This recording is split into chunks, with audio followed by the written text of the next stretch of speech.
At 6:20, someone comes home and says, "My manager cut me off halfway through the presentation. He corrected me in front of the entire team, then used the point I was trying to make as if it were his." I felt ridiculous sitting there. Their partner listens for 12 seconds and says, "Next time lead with the numbers. Do not bring so many slides. Send the summary before the meeting so he cannot take the idea." The advice is practical, specific, and probably useful. The answer is, never mind. What went wrong? The partner answered the question, "What should you do next time?" The speaker was still asking a different question. Did what happened to me make sense as something painful? The future received a plan before the present received a witness. I call that sequence a solution sprint. It is not a diagnosis, and it does not mean the listener is cold. Often the fastest advice comes from care.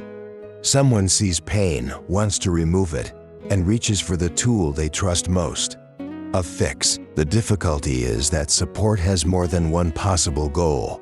A person may want practical problem solving. They may want help making meaning. They may want reassurance, affection, or space to finish the story. The same response can feel helpful under one goal and dismissive under another. Research on interpersonal emotion regulation reflects this variety. People routinely turn to others after negative experiences, and supporters respond through strategies such as encouraging sharing, showing affection, reframing, and suggesting solutions. Problem solving is not the enemy. Matching and timing are the challenge. This is also not a story about women wanting feelings and men wanting solutions. People of any gender can sprint toward advice, and people of any gender can want a plan. Turning a sequence problem into a gender rule makes us less curious about the person actually speaking. Think of emotional support as two separate jobs. The first is reception. Can I show you that I understood the event and its emotional weight? The second is direction. Do we want to change the situation? And if so, how? Many conversations fail because direction begins before reception is complete. Return to the presentation. The advice-only reply may accidentally carry 3 hidden messages. The outcome was preventable. Your preparation caused it, and a useful part of your story is what you should do differently. None may be intended. All can be heard when embarrassment is still fresh. Now change only the first response. He interrupted you, dismissed your work, and then repeated your idea.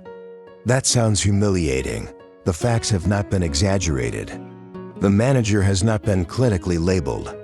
The listener has simply demonstrated that the experience arrived intact. Validation does not mean agreeing with every conclusion. You can validate, "I understand why that felt humiliating," without endorsing, "My manager has always hated me and will ruin my career."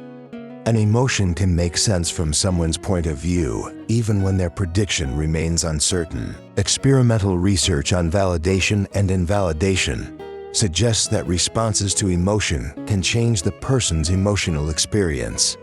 The effects are not identical for every emotion or every individual, which is another reason to avoid memorized empathy lines. Validation is a process of accurate contact, not a universal phrase. Then ask a small question that prevents the sprint. Do you want me to stay with you in this for a minute? Or do you want ideas? Another version is, are we venting, planning, or both? The question gives the speaker agency without making them manage the entire conversation. 3 observable tests can tell you whether support arrived in sequence. First, could the listener accurately summarize what happened before evaluating it? Second, did they name or check the feeling rather than assign one? Third, did they receive consent before moving into solutions? The first test is factual reflection. This is not parroting every sentence. It is finding the center. You had prepared carefully. He interrupted you publicly, and then he presented your point. A good reflection lets the speaker correct the record without fighting for the right to have a record. The second test is emotional accuracy with humility. Try, "That sounds embarrassing and infuriating. Am I close?" The final question matters. It leaves room for actually, I was more scared than angry. Validation becomes less convincing when the listener insists on knowing someone else is feeling better than they do. The third test is permission. Advice after consent carries a different meaning. I heard you, and now I am joining the task you chose. Advice without consent can feel like a performance review delivered while the person is still recovering from another performance review. Try a 1-minute experiment. For 60 seconds, do not solve, compare, reassure, or tell a similar story about yourself. Use only reflection, a clarifying question, and 1 sentence of validation. Then ask what kind of support would help. Notice whether the conversation becomes slower or more specific. Do not turn the exercise into therapeutic theater.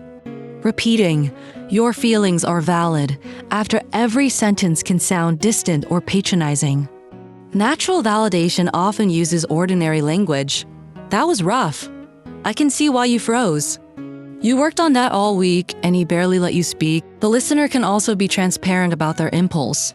"I have 3 ideas already, but I think I'm moving too fast." Finish the story. That sentence does not hide the problem-solving instinct. It places the instinct in the correct part of the sequence. What if you do not have the capacity to listen well? Honest limits are more supportive than resentful half-attention. Say, "I want to hear this properly, and my brain is finished right now. Can I make dinner? Reset for 20 minutes, and then give you my full attention?" Listening is not an unlimited obligation. If every evening becomes a 2-hour replay in which you may not ask questions, disagree, or rest, the issue is no longer just premature advice. Both people need a container. How much time is available, what support is possible, and when outside help may be useful. Watch for repetition on both sides. Does the listener always fix because emotion feels uncomfortable? Does the speaker request listening but reject every form of closure?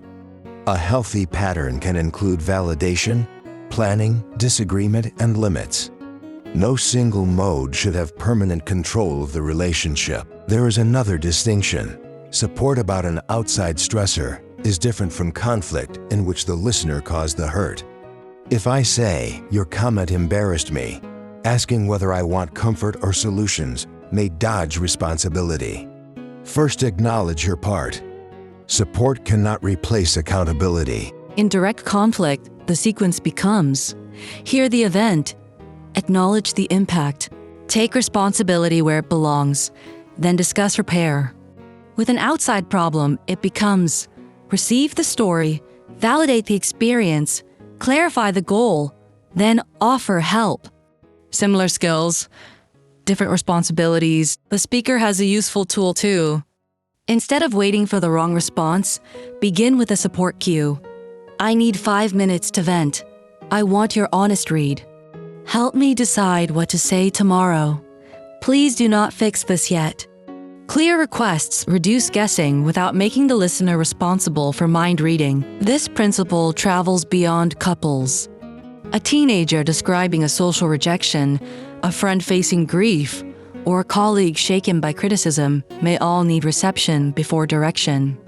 The words change with the relationship. The order remains useful.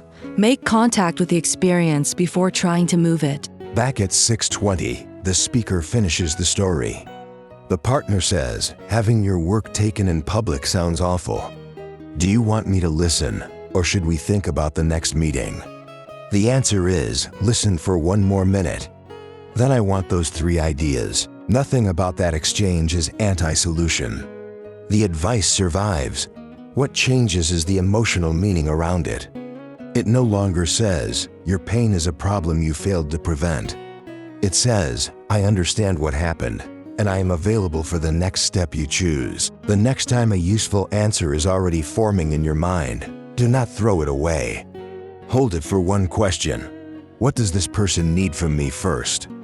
Advice becomes more intelligent when it arrives after understanding, because then it is solving the right problem with the right person.